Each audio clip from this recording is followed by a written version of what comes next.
Check. Check. Hi. Welcome to the Steak Knife Show. So, Our content sucked lately, so we're going to try something else. Instead of just chalking at you, we're actually going to try some stuff. Since you guys refuse to comment or engage in any way, but still watch us. Yeah, you guys do. Outside of, like, the appreciators looking at you. And you.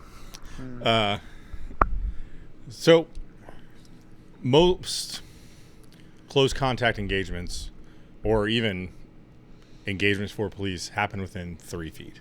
Yep. And it's kind of one of those things that it's hard to explain to somebody. Like, there's kind of two things we want to talk about: contact and distance. It kind of gets lost. Like, what are some of your ideas about that last 3 feet? That, like, closing the distance of contact, but like managing it within inside of that such a close space. So I guess in my very like limited theory, I don't know. Like It's a theory. Yeah. I never know like how to articulate this. Like it's one of those intangibles. Like I was trying to do the math with somebody the other day, and like the amount of time that we put our hands on people just for fun is outrageous. In the gym. Just outrageous. It's an outrageous amount of time that you and I specifically, because I think we overtrain. Especially at my age.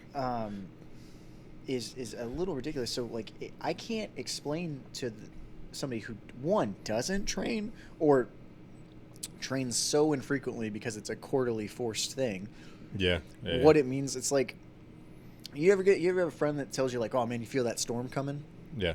No. What the fuck you mean? All they do is like eat mushrooms and smoke weed, and all of a sudden you get hit with a thunderstorm or a tornado. There's a buffalo in a mile. What? What? You could smell it. The musk is hot today. Like I don't know, man. So like the 3 feet. Like if you are, I try to stay away from like that old knife rule of like the Dan Insano Hollywood 21-foot stuff. I mean, people can close the distance, absolutely. But, like, it's always wild to me that, like, you know that video I shared to you today? Of the guy, the police officer was called and walking towards the man with his hands in his pockets. Yeah, you call the police? You call the police? Dude's like, yeah, for you. And pulls the knife out. Pulls a huge kitchen knife out and stabs this officer, like, 17 times. The spray of blood on the camera. I'm surprised Instagram left it up. Yeah, like it is surprising. There's so much blood, yeah. And like that officer never, like his hands were in his pockets, which is something that everybody tells you not to do. Every single person tells you not to put your hands even in civilians look at you and go, "Why are your so hands like in your this pockets?" second, like it's like how far is your camera from me right now? It's probably about 3 feet. My hand, if you were a person, my hand would already be like, "Hey man, what's up? You, hi, what's up?" Watch the birdie, right? My barrier is set, right? So, like, this last 3 feet of contact, as I come out, it's timid. I'm not posting where, like, if I have this thick post and somebody redirects it, my entire shield is gone. It's like a spring, right? And when I touch, it's very tactile. I'm trying to read, like, are you, like, wound tight? Are you assessing? Are you moving? Yeah. Like, do you melt? Like, the worst, like, the ones you play were the ones who are kind of, like, wacky inflatable crazy man, and they're just kind of like wiggle loose with it, and I'm just like I don't like. There's no read. Yeah, there's nothing to read here. Yeah, like this is true crazy. Like, it's true craziness. True like. When you don't give any discernible feedback, can be scarier than if you do. Yes or no? Scariest person to grab onto is somebody who feels like liquid metal. Yes. Yeah, absolutely. There's just Van Hoover. They're fluid, but they're also tense. Yeah, and you're like, there is a lot of strength here, and it feels functional. Well, so liquid metal is a good way to describe it. I think of it as like potential energy. That's a little too trippy for me. Yeah, I mean, you're more of the artiste. It's like a science. No, is it? Push my glasses up. Science. The way that how are you holding your mic? So like. You just collapse the stand and pull it like that. Yeah, but like never mind. You just looks cool holding his mic. Yeah. But yeah, the last 3 feet is in. You got to think: are you doing contact or control? Right.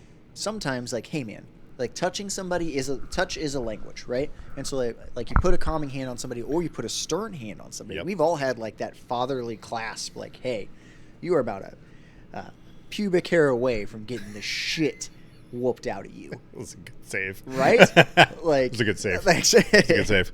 I was almost dropped the C next Tuesday. Yeah, it was going to be great. The CH Yeah. almost came out. But like you're close to like, and you can tell like somebody grips you like, ooh, I better shut the fuck up. Like, I will listen to you. yeah. I think that first time Jay snatched me up at work, I was like, oh my God. Yeah. Oh yeah. He put yeah, it. yeah. We played around way too much that day. Does that? And then what was your question? Contact. Yeah, so kind of just when we think about like contact, like everybody thinks it has to be touch. I disagree. I think what you're talking about, even floating inside the 3 feet, that's not contact. Contact's before that. Right. Contact for me Contact is verbal. Contact for me is when the party that I'm there to address sees me in a uniform. Right. That is contact. That is first contact. Like they see you The and they immediately, is your beard out? Like, is your shirt untucked? Do you have schlub on you? Like, is your stuff all catawampus? Is it all in the back? Mm-hmm. Do you look unfit?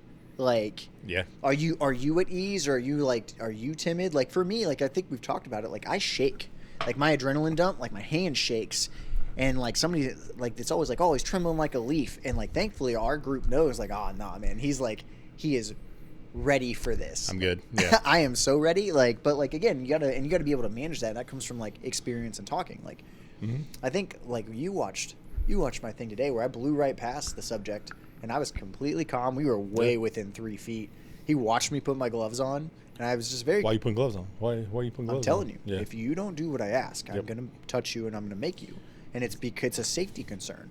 You don't. I don't. There's nothing to say to me. There's nothing that you can say to get yourself out of this. If you walk with me, we're cool. We ain't got to do anything. Yep. But if you don't, my hands are going to touch you, and we're going to walk through that door together. And I'm just going to tell you to be cool. And if you like, maybe you need a little guiding hand, and I'll let you go if you stay cool. Yeah. He did not stay cool.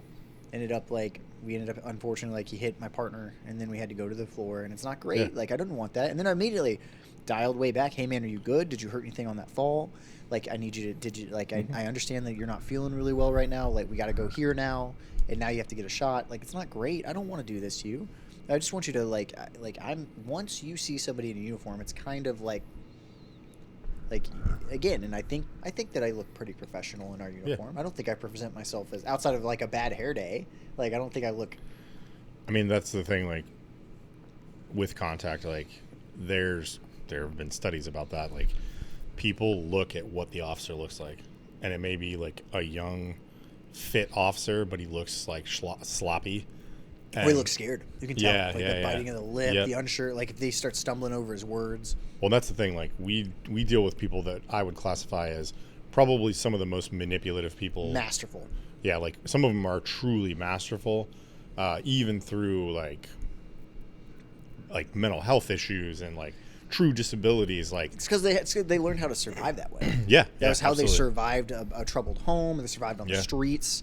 Like they might have mental health issues, but that brain knows how to survive. Yeah, and there's some pure manipulation that I've seen that like, I mean, if you have a newer person in our department, it is highly easy. I won't even call them gullible because you can learn to read that kind of stuff. They'll call but it's experience based. Yeah, it's when experience you get based. burned. Yeah. Like it's like when you touch the hot stove. Oh, that's hot. Oh no, yeah, like oh no, it's hot. But it is experience based, and you have people that have never been exposed to that level of manipulation. They think they have. Maybe they've had like a manipulative friend, like parent. It's not. It cannot touch the person who will cut your throat to take your sandwich. Like, and I don't mean like, oh, they're just that violent. Like, no, that's how they understand survival. Like, they understand that like they will lie, cheat, steal, cry, act like to get drugs, to get whatever. Like they will do it. The one that always throws me, it still catches me sometimes, is like you'll do something and they'll scream out, and it's a real mimic of pain. Yeah. And it's loud, and it's like that when you're oh, are you okay? And then they pop you. Then they explode. Yeah, that is. That still gets me. Well, yeah, because it appears genuine because they've only set a level of duress that you've read. Yeah. So it's like you're reading, like, and that's the thing. as much as you would love to be proactive, sometimes there's just reaction. Like, oh no, like, wet blanket. Yeah. And I still believe our Yeah. wet blanket is the best way to go. Like, just phone booth, just get close so they can't get a good thing, and make sure they don't scratch or bite you. Yeah. Like, just get some kind of control. And that's contact is, like you said, it's recognition of you as an officer in uniform, like that initial like read from both people is definitely, It's immediately a power struggle. yeah. Well, yeah, because Who's going to run the call? you're presenting authority. Like, Well, but then you might be making headway, yeah. and then a young officer comes in brashly, or worse, a brash supervisor starts calling shots, and they have no read of the situation. And then on the flip side, like, there's been times where, like, I'm in my 15th circle with this person, and I'm at my wit's end because I'm not sure. We're in a gray area. I don't know if I can do something. You come in and you're just like, take them, and I'm like, woo, like, it's on my lieutenant now. You made like, a decision. You got nothing. Yeah. Like, so like he it's made a decision. All right, thank God. yeah, and it's so contact is contact versus control. Like, contact to me is like they see you. Contact in terms of how most law enforcement training talks about is like that initial touch, right? You got to understand, Contact like, it's the second that you're identified as the adversary, you are in contact, right? The first time that I lock eyes with my opponent, like, that's contact. Like, we're both reading each other. Yeah. Especially in like in an MMA world or boxing, a striking art for real. Jiu-jitsu guys are pretty lit. Like, what's up, bud? Like, I'm really concerned about the dudes who can dance. Like, they're dancing to warm up. That's a problem. That's gonna be a problem. The ones who slap themselves, I'm like, I've dealt with wrestlers my whole life. This is gonna be easy. Like, I'll do something really athletic. Okay. all right, cool. Yeah. Me cool. too. Yeah, right. Yeah. Come on, interviewer. We gotta go train. I want to go train. So we've talked about contact, like the last 3 feet. Let's talk about like when you're in that close bubble and you're dealing with somebody who may understand like clinching, like not just like a good collar tie, but I mean like somebody who understands like either like Muay Thai full clinch, like you're talking about for takedowns, or even just to like hold you, like palm you like the predator, So and just skull fuck you with strikes. That is wildly dangerous. Why? Because inherently as humans we duck. So you're ducking into uppercuts and knees, right? And the other side is everybody watches UFC now, or the worse, like the bare knuckle or the Russian stuff, where like there are truly no rules. And like people don't realize, like, most of the breaks happen from I've been clinched, I add my own kinetic energy and force, ducking stupidly, doing a technique that you should never do, like changing levels naked without any kind of setup, Right. and then they're shotgunning me while pulling my head. Like, they still have control, so they're directing me into it. And the clinch is insanely dangerous, but in my opinion, it is the safest place to be if you have basic fundamental training. And I'm talking like I'm not even gonna give away any of our like material. Just like just common sense, self-defense. If you have any idea how a fight works, forehead on their collarbone, big steering wheel control, you will survive a lot. That's very true. You will. Like, you if you're just focused on redirecting and just minimizing their power, forehead in their collarbone, hands, no thumb, over their bicep, steering wheel control. Just keep good frames and be able to walk and chew bubblegum. What I mean by that is don't cross your feet when you're circle stepping, give weight, take weight, and stay mobile. Your whole goal should be athleticism, not defensive stance, offensive stance, combo. Do I choke him? Do I do a flying John Wick triangle? No, like, just minimize damage and wait 100 seconds. If you can not trip and fall, not get dragged to the ground, and not duck your head into a strike, they will be exhausted. Like, unless you have like some street thug who like all he does is just prison yard, like cardio, like cardio, right? Like, or like you have some super drunk athlete. Yeah. Again, It's what we try to tell our guys. Like, I don't need you to stop the movement. Just follow it. Just redirect it. Just make sure it doesn't knock you out. Well, and that's like even in a controlled, like, intentional, like, jiu-jitsu setting, like, most of what happens in jiu-jitsu is like you don't want to lose a good position, but also at the same time, okay, you do. If you accept the position and you're building your defense before they set it, it's oftentimes a boon for you. Yeah. You can reverse it easier. Like, it's one of the, like, things that I stole, an idea that I stole from Brandon the Truth Vera. I just remember, like, when UFC was first getting big, Brandon Vera was like, oh, I strike with reckless abandon. And they're like, why? And he's like, because I don't fear the takedown. You see my submissions? He had more wins by submission. And when he was in the UFC before his original manager effed him, like, he was amazing. And I thought that was I was like, I don't care if I get picked up and thrown. Yeah. And so, like, I started, like, it really, like, I would, like, I make the joke, like, my half guard, my Kimura got me to black belt. I think my ability to be a good uke got me to black belt. Like, I have a really, like, defensive melt. Like, I can survive a lot. I can, and really, I almost did like a Homer Simpson. Like, let them wear themselves out trying to kill me, and then capitalize on these opportunities because they're getting tired. Yeah. And like again, I think, like, I was down. Well, one of the times at Worlds, one of my purple belt tries at Worlds, I was down like 18-2. And he was trying everything to put me away. And then, like, the last 30 seconds, like, he left a big hole because he was tired, and I did some stupid thing and caught a choke. And I was like, I should not have won that. I just did the thing. I did the thing you're supposed to do. I immediately got blown out of the water next round. Right, yeah. Next guy's like... I was never even close to the podium, but it was cool. Yeah. It was a big upset for me. But, I mean, like, again, like, the clinch is dangerous, but it's the easiest problem to solve. But you can't lose yourself in a fight, and that comes from training. You want to get close to the fire, or let me put it, because we use that all the time. You got to stay outside until you're tan, but you don't want to burn. Yeah. All right? So, like, you have to train so you get good and tanned, right? You build your calluses up, like, you go do that hard work so that it doesn't kill you in the field. And again, it's the old adage, like, go bleed in training, go get bruised in training, like, so you don't bleed on the field. Yeah. And even then, it's not going to work. Like, nothing survives. Like, I'm pretty good at this, and I get bit all the time.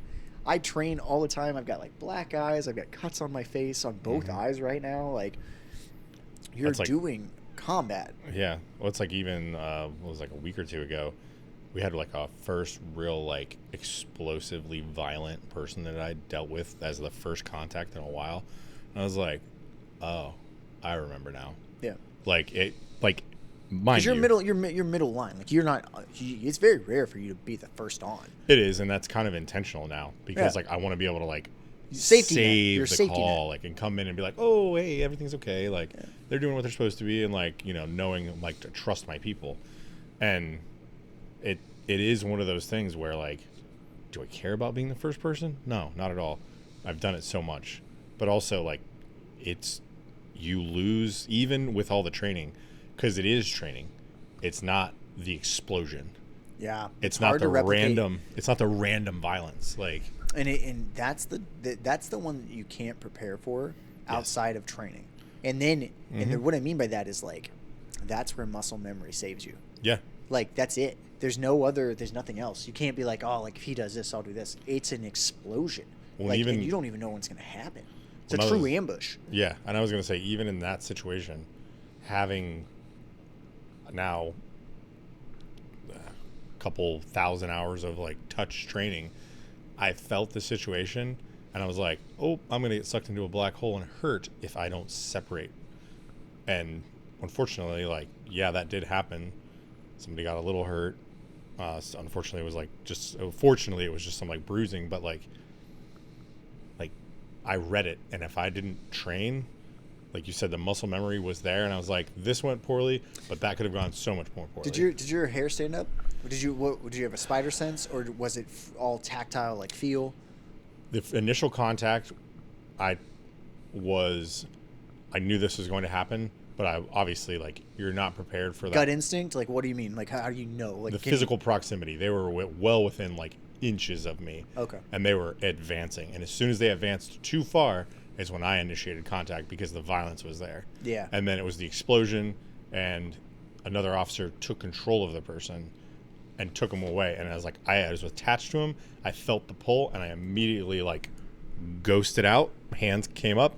I watched it happen, and I was like, okay.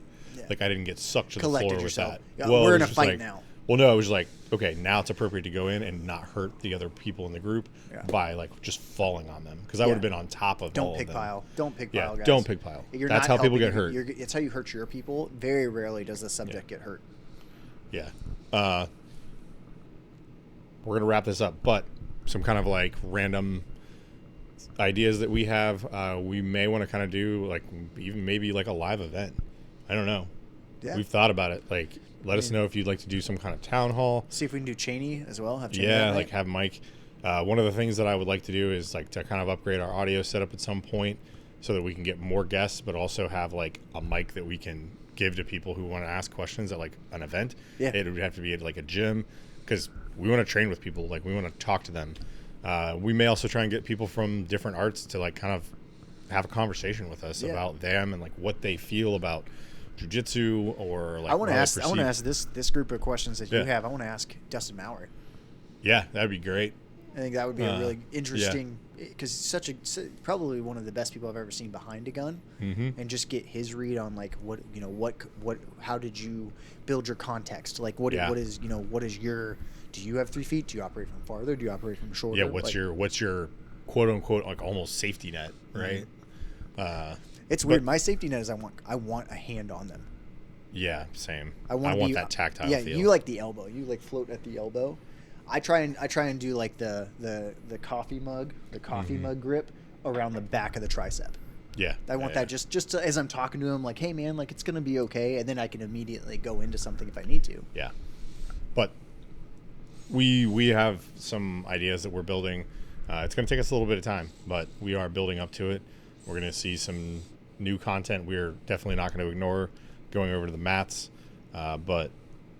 showing and telling a little bit more of what we do. But yeah, so let us know. You know what? You don't have to like, you don't have to subscribe, but I really would like you to comment. Yeah, please comment. Like, I don't care if you throw a thumbs up or not, but like if you think it's dog shit, man, tell us it's dog shit and tell me why. You're not gonna hurt my feelings. I want, despite the asshole in me, like it'll make me think differently, and I need your help because I have 20 concussions. So please remind me of how fucking dumb I am. Yep. But also, stay whimsical, stay combative. Yep. And all the love to all the foot freaks out there. That's our fan club now. You are the foot freaks officially. We hear you. 5-7 Socks. Network. I'm gonna order some cool socks. Yeah, get some socks. I prefer like just above the ankle bone. Yeah. So. And yeah, we'll see you next time. All right. Later.